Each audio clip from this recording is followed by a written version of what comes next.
Today's daf we're going to be learning is Bava Kamma daf ayin bet. This is the daf for Shabbat. We're going to start with a quick review of the end of yesterday's daf. We saw that Rava asked Rav Nachman the following question. If ganav shor shel shnei shutafin utvacho, if somebody bought a shore that belonged to two partners and then slaughtered it and sold it, and then admitted to one of them. Now, once you admit, you're exempt from tashlumei arba'ah v'chamisha, but you only admitted to one of them, not to the other.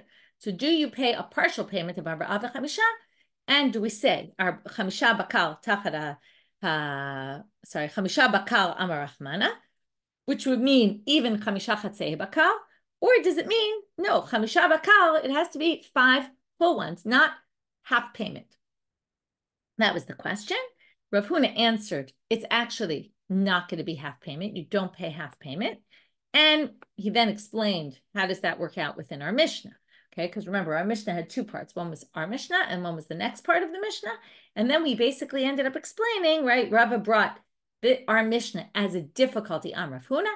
And then we resolved that the Mishnah must be talking about where our Mishnah that says you're liable, arba'ah v'chamisha, even though it's partial payment because you're paying only the brothers, you're not paying yourself back, would have to be where there was ha'amada b'din, even though it didn't say so in the Mishnah. We'd have to assume you were already brought to judgment on stealing your father's animal when your father was still alive. And only after that, the father died. And that's why you were already obligated the arba'ah v'chamisha, and then you pay partially. But that's because the obligation hit in when it was a full arba'ah v'chamisha. But then the Gemara continues, and we're going to now say, we'll start from the bottom of Ayin Aleph Amud Bet, Litzafra Amar, but in the morning, he said he changed his mind. Chamisha bakar amar Rahmana, va'afilu chamisha chatzei bakar. Okay, 5 bakar, the Torah says, even 5 chatzei bakar, meaning he chose the other position. V'hai delo amar lach ba'orta. Now, why didn't I tell you this yesterday, right, in the evening?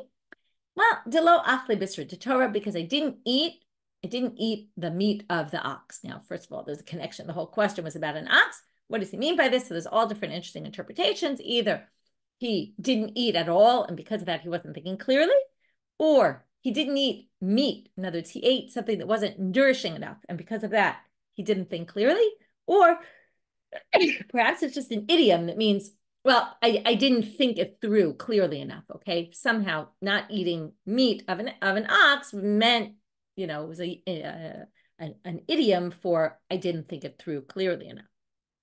Now, what we left to explain, according to Rav Huna's new interpretation, is Elamayshna Reisho Mayshna Seifa. So then why is there a difference between the first case and the second? The first case is pretty clear, right? He slaughtered it when his father was still alive. And then, right, then you could say, even if there wasn't a Gemar Din, even if the judge ruled once he was obligated, so he pays partially, and that makes sense. But if he was tabach umachal after the father dies, then why is he exempt from the 4 or 5 payment? Theoretically, he still should owe partially to the brothers. So Amarle, Reisha klina be utvacho hulo be'isura.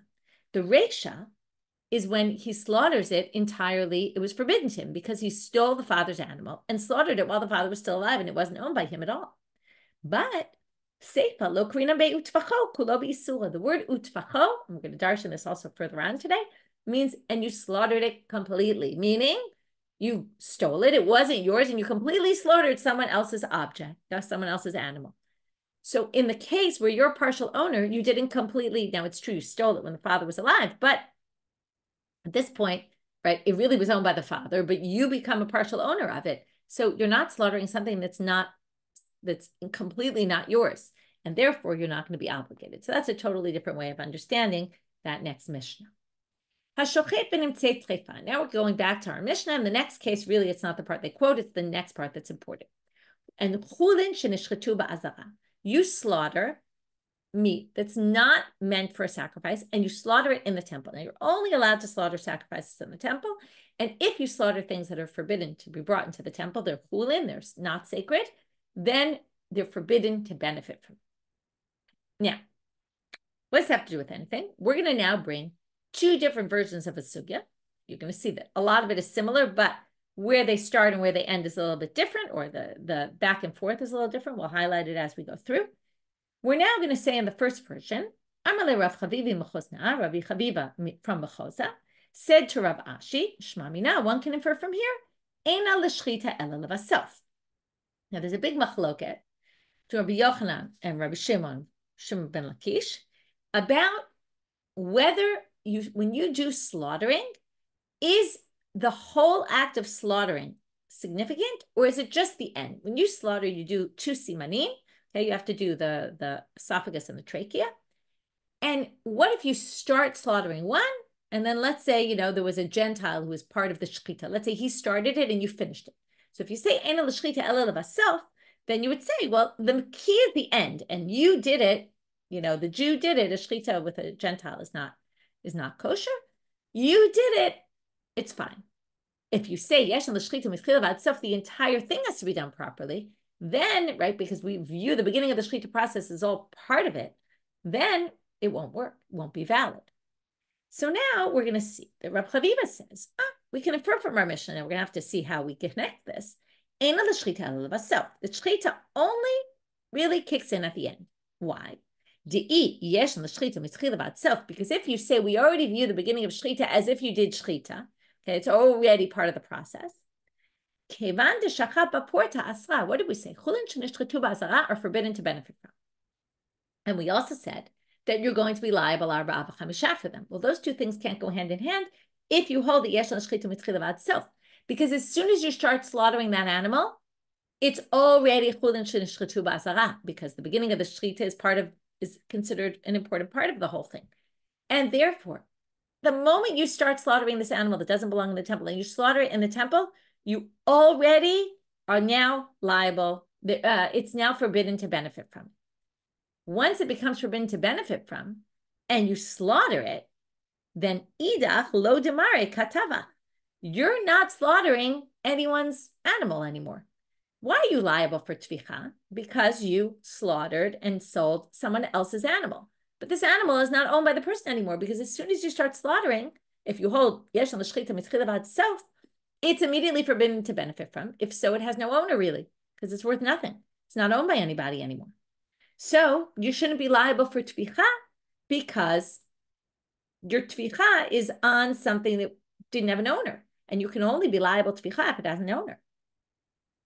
So that's Rav Chavivi's proof from our Mishnah about this machlok. To which Amalei Rav Huna bered Rava, Rav Huna the son of Rava, says to him, "What are you talking about?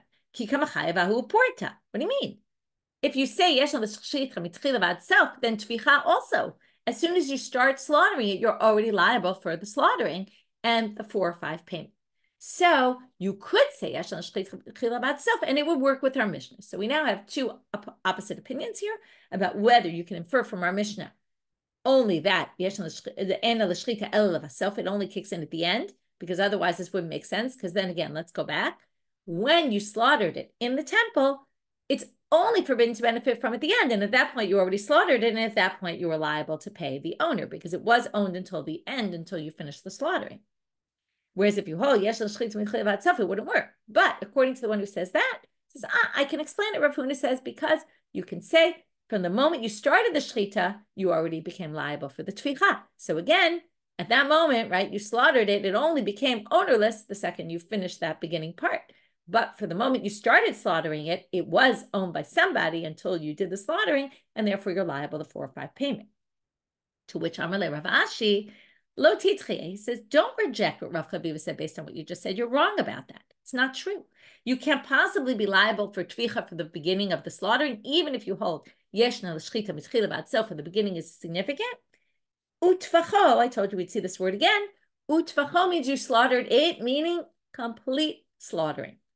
Kulo be'inan, you have to completely slaughter the animal in order to be liable. And like we said, it has to be completely owned by someone when you slaughter it. And leika, you don't have that here, because as soon as you start the slaughtering, it's already not owned by anybody. So when you don't do the complete slaughtering while it has an owner, only part of the slaughtering was done while it has an owner, you won't be liable. So he basically rejects the attempted rejection of Rav Chavivi, and reinstates Rav Chavivi. I want to just remind you, Rav Chavivi said his statement to Rav Ashi, and now Rav Ashi is defending it. Ella, right, it's not significant. It's just he happened to have been there when Rav Chavivi said it. Rav Huna, the son of Rava, comes to try to reject it, and Rav Ashi reinstates it. So now they say alakashya. Well, then we have a problem, because our Mishnah then really doesn't seem to match this other opinion. And it is a valid opinion of yeshna l'shchita mitchila v'ad self. In fact, we hold that way. So how do we explain that? The way to explain our Mishnah so it doesn't contradict that opinion is to do what we always call a ukimta. It means, and this is a very weird ukimta because it's quite rare that this would happen. I'm trying to imagine the reality of it, not so simple. It's a case where you already started slaughtering the animal outside the temple. So the beginning of your slaughtering happened when you were outside the temple. Now, there's nothing wrong with slaughtering a regular animal that's not meant for a sacrifice outside the temple. So it's not forbidden to benefit at that point. And then to finish up the slaughtering, that's why it's a little hard to imagine. But when you want to finish the shchita, you brought it in the temple for some reason. And then you finished it, gmaran bifnim.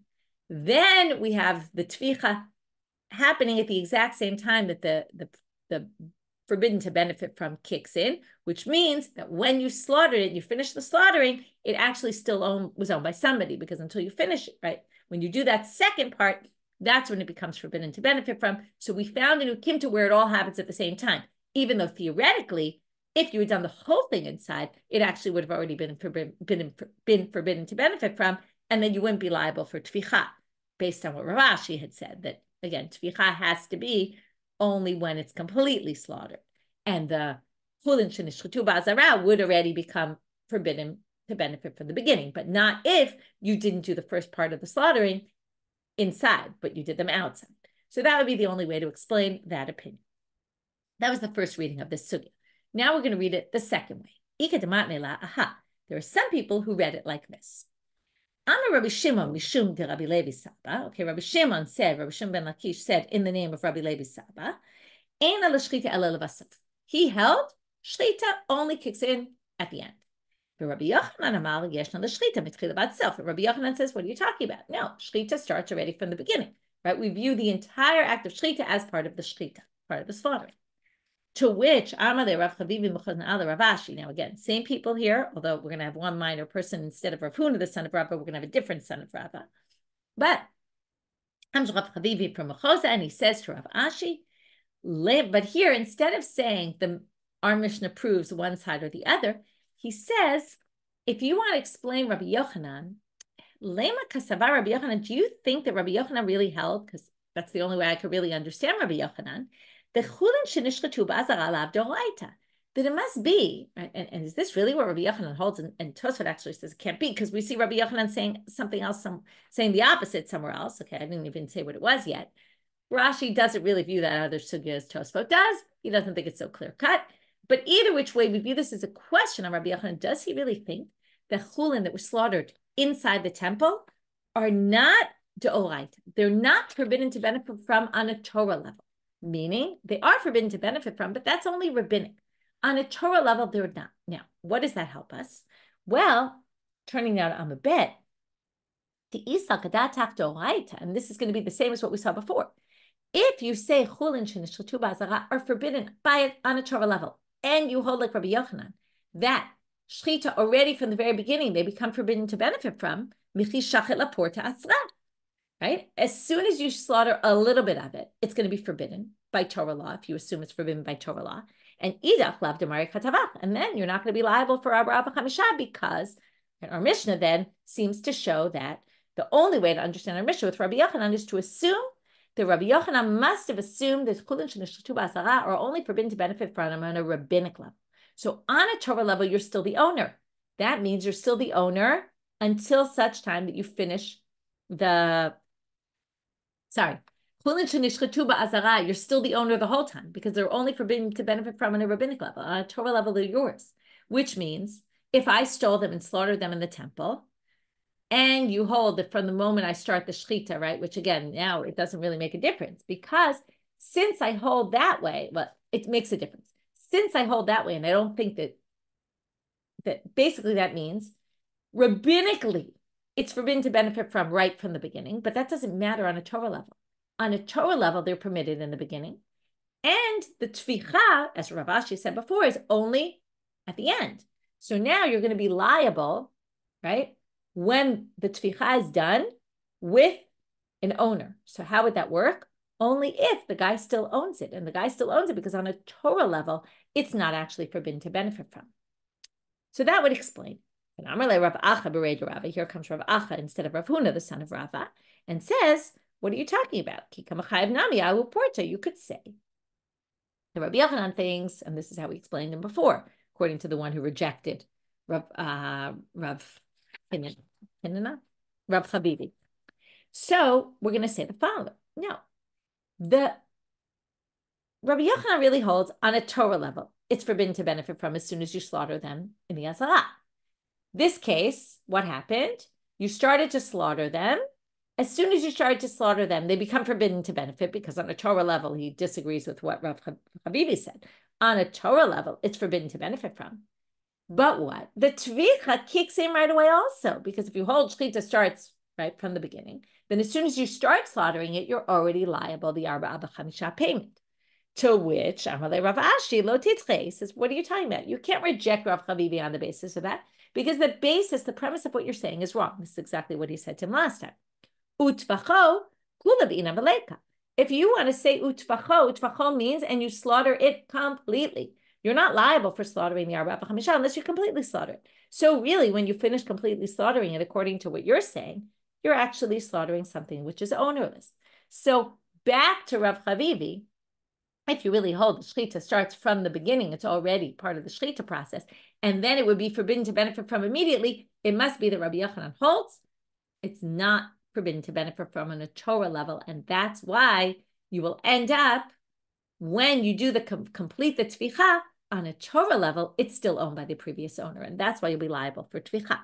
To which they now say alakashya. Well, then we still have a problem with the way Rav Acha b'rei Rava describes it, because according to him, right? Yet, in other words, we're still going to have this problem, which is what he's saying. Sorry, we're still going to have this problem with Rabbi Yochanan. Is it really? They're still, they just don't get. They don't think that it could possibly be. This is all premised on that Rabbi Yochanan holds that it's only rabbinic. And that doesn't really seem to be the case, again, according to Tosfot, because it seems to contradict some other sugya, at least the way Tosfot understands that sugya. So therefore, it's difficult.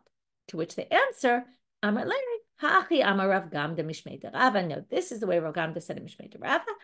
Ki kamechayev ki gon sheshachat miksatzim and b'chutz ugmara b'fnim. The conclusion is going to be the exact same thing, which is don't conclude that from our Mishnah and the fact that tvichu mechira, you're liable, arba'a v'chamisha, including to nishchatu b'azara, even though they're forbidden already from the beginning, and try to say maybe they're not forbidden on a Torah level. No, they're forbidden on a Torah level from the beginning, but in this case they weren't, because in this unique case, our Mishnah, again, it's very hard to imagine the Mishnah is really discussing such a unique case, but this is what they do when they're stuck and they don't know how to explain it otherwise. The Mishnah must be talking about a very unique case where the beginning of the slaughtering happened outside, and therefore it was only became forbidden when you finished the slaughtering, and the last part you did inside. And then again, at that same moment, you completed the slaughtering, so you're now obligated in arba v'chamisha while it was still owned by someone else, because only at the completion of the slaughter does it become forbidden to benefit. And Rabbi Yochanan really thinks it's forbidden to benefit on a Torah level. So those were the two different versions of the sugya. Again, just to review, and maybe we'll review here, we won't review at the end, because we'll finish this up before we start the next Mishnah. What we had so far was we took Rav Nachman, who basically changed his mind and thought, actually, you could pay partial. And then we had to explain, how do we understand the next Mishnah? That basically, why are you going to be exempt if it's a bunch of heirs and you're one of them? And that's because we said, Tvacho is not complete if you're a part owner of it. It's not the same act of stealing if you're a part, stealing and selling, and you actually stole it wasn't yours. But when you did the selling and the slaughtering and the selling part, it was partially owned by you, and therefore we don't make you liable. But that's a unique, right? It's a different kind of thing. Then we moved on to the Skulin Shenishchatu B'Atzara, and we had two versions. Either Rav Chavivi is inferring from this that we must hold Ein L'Shchita Ela Levasof, to which we then said, well, try to reject his proof. Then we reinstated his proof, but then we had to explain, well, how do you hold? If you hold Yesh L'Shchita Mitzchila V'Atzof, how would you explain our Mishnah? And for that, you would have to do this unique ukimta that we saw. The second version was, does Rabbi Yochanan, who holds Yesh L'Shchita Mitzchila V'Atzof, is it true he must hold that aren't really forbidden to benefit from on a Torah level, only on a rabbinic level? Because that's the only way you could possibly make any sense. They try to reject that, they reinstate it, but then they say, so how can you explain it otherwise? And then they come up again with the same ukimta. Now we're going to move on to the next Mishna. Intro to the next Mishna is topic of Eidim zommemim. So before we get to Eidim zomemim, it's always important to explain what Eidei HaKasha is. Eidei HaKasha is contradictory witnesses. That means two witnesses come and say, I saw someone murdered someone else. And then, Joe murdered Jack. And then someone else comes in and said, hey, it was Jane who murdered Jack, not Joe. And then you have contradictory evidence. You don't know what to do with it. Okay, and there could be all sorts of contradictory evidence. So the court just throws everybody out of court because they don't know who to believe. But if two witnesses come and say, we saw Jane kill Jack on January 1st at 9 o'clock in the morning, and then two more witnesses come and say, hey, we were with those witnesses on January 1st at 9 o'clock in the morning in a different city, and there's no way they could have witnessed this murder because we were with them, then we believe the second group of witnesses and they knock out the first group. Now, the main difference is they're testifying about the witnesses. They're not contradicting and saying, we think the facts were different than what you said. We're saying we were with the witnesses and therefore it can't possibly be the witnesses are telling the truth. Now, there's two ways to look at this. Either maybe there's a real reason why we're going to believe the second over the first, right? And again, it's not contradictory. They're coming to basically, since we believe two witnesses who testify about two witnesses that they're thieves, and therefore we don't accept their testimony anymore because thieves aren't trusted. Well, we also believe them to say they're lying. They were with us somewhere else, and we accept their testimony. Some people think, and we're going to see this at the very end of today's step, that this is a chidush. The Torah taught us that this is a way that we don't really know what's true. We don't really know who's lying, who's not lying. It's always impossible to figure that out. So the Torah gave us guidelines. If it happens in this way, then you can believe the second group and knock out the first. But it doesn't necessarily mean that that's absolute truth. It's what we're going to call a chidush. Okay, we'll see the relevance of that soon. So now we have a complicated case because our case has witnesses about a theft and then witnesses about slaughtering and selling. So the Mishnah starts off and says, if you have two witnesses that say, I stole and then I sold it and I slaughtered it and sold it, and then it turns out the two witnesses, they testify completely about the whole thing. And those two witnesses became zommemim. People said, what do you mean? You were with us on that day. There's no way you could have seen that. You couldn't have seen the other one. Also, let's say it happened different days. Either which way, they say, you're knocked out. Mishalmim hakol. Now, what happens, by the way, I forgot to say, if you're an eid zomem, you have to pay what you tried to get the other person to pay. So in this case, you tried to get me to pay the object, the kefel, the double payment, and the 4 or 5 payment. Okay, let's say it was a shiur, then it would be 5. So now, mishalmim hakol. So the eidim zomemim who lied to get me, or who we assume are lying, tried to get me convicted to pay 5 times. They're now going to have to pay all of it. The principal, the double, the 3, the 4, the 5, right? And it's, again, the 3, 4, 5 is just in addition to the 2. So the kefel plus another 3. Let's say there were 2 who said that I stole and 2 who said that I slaughtered and sold. And they all turn out to be zommemim. Now, the Gemara later is going to say it has to be in the order of first the 4 or 5 people, the tabach machal became zommemim, and then the first ones. Because if the first ones become zommemim first, the second ones can't really become zommemim. They just get kicked out of court because their testimony is useless without the basis of the theft. If there's no theft, then there's no arba'ah v'chamisha. They could say, you slaughtered and sold it, but if there's no proof that I stole it, then I'm not going to have to pay anything. So assume, we'll get to it later in the Gemara, not today, but let's assume first they knocked out the 4 and 5, then they came and knocked out the ones who said, the theft part. So the first group who lied and tried to get me to pay the principal and the double, pay the first 2 payments, right? The principal and the double payment. And then the second group, which were also liars, they have to pay, and they were also zommemim, they have to pay the 3 or the 2 or the 3, depending whether it was a set or a shiur. What if just the ones who said I sold it and I slaughtered it and sold it get convicted as eidim zommemim, but not the first ones? So hu mashalem tashlumei kefel, that's me. I'll have to pay based on the first witnesses that I stole it. But hey mashalmim tashlumei shlosha, but the ones who tried to get me to pay the 4 or 5 payment, they'll have to pay again the 3, right? The 3rd, 4th, and 5th, or the 3rd and the 4th if it was a set. What if only one of the people became zommemim in the last group? Now, in this case, when one person becomes zomem, they don't actually get punished. We don't anymore have two witnesses, so we throw them out of court. But nobody really gets punished, and I can't get convicted. So if the last group became zommemim, betela edut shnia. So the whole second group is knocked out. So I don't have to pay, and they don't have to pay, because only one of them was knocked out, because one by himself can't convict anybody.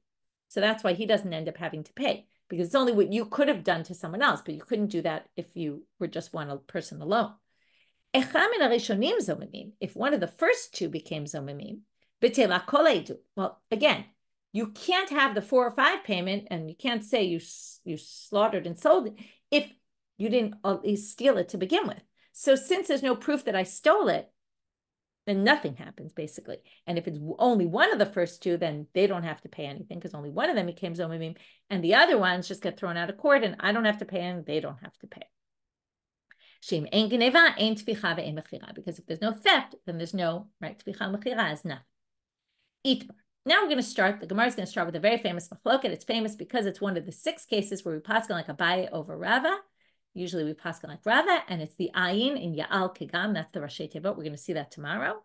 It's aid zomem. Aid zomem. Abaye amar lemafreya hu nifsa. Rava amar mikanu lahaba hu nifsa. If you have a witness who is accused of being a false witness, and they were convicted of being a false witness in aid zomem, they can no longer testify in court because they're suspect that they're lying. But what if they testified in January, and in February they became zommemim, right? They testified in January, we thought they were true witnesses, and they continued to testify about other cases in the month of January. February comes, and it turns out they lied. We find out they're zommemim. Somebody comes and says, what do you mean? You lied. You were with us at this day. They're zommemim. So there's a machloket between Abaye and Rava. From when do we call them bad witnesses? Does it mean anything they testified in the month of January is now canceled? Or is it only from the moment we convicted them, February? So there's a machloket about this. So Abaye says from January already, from when they lied. Rava says it's from when they were convicted. Abaye amar lemafreya hu nifsal. Now we're going to see the reason, although we're going to see 2 possible different reasons for Rava. Abaye says lemafreya, and this is going to be the same no matter what. Well, they were bad people at that point because they lied. The Torah said, Russia can't be a witness, and therefore we don't trust them. So we don't trust them retroactively, because if they lied then, they could have lied in other cases from January. First explanation of Rava is the following. Rava amar mikanu la'abau nifsal. Why? Because eid zomem chidushu. And this goes back to something I said before. Eid zomem is a unique halacha. We don't really know who's telling the truth or not. Maybe they're bad, maybe they're not bad. But the Torah said, if you were convicted in this way, they said, we were with you on this day and you couldn't possibly testify, we'll trust the second group and knock out the first group. But since it's a chidush and we're not really sure who's right and who's wrong, because in the end, and that's what we're going to see right now, in the end, we have 2 witnesses against 2 witnesses. Now, 2 witnesses are believed. But this time we have 2 witnesses, and we have 2 witnesses saying something else. Why should we believe the second group over the first group? So right, when it's contradictory, we don't actually. We don't believe either of them.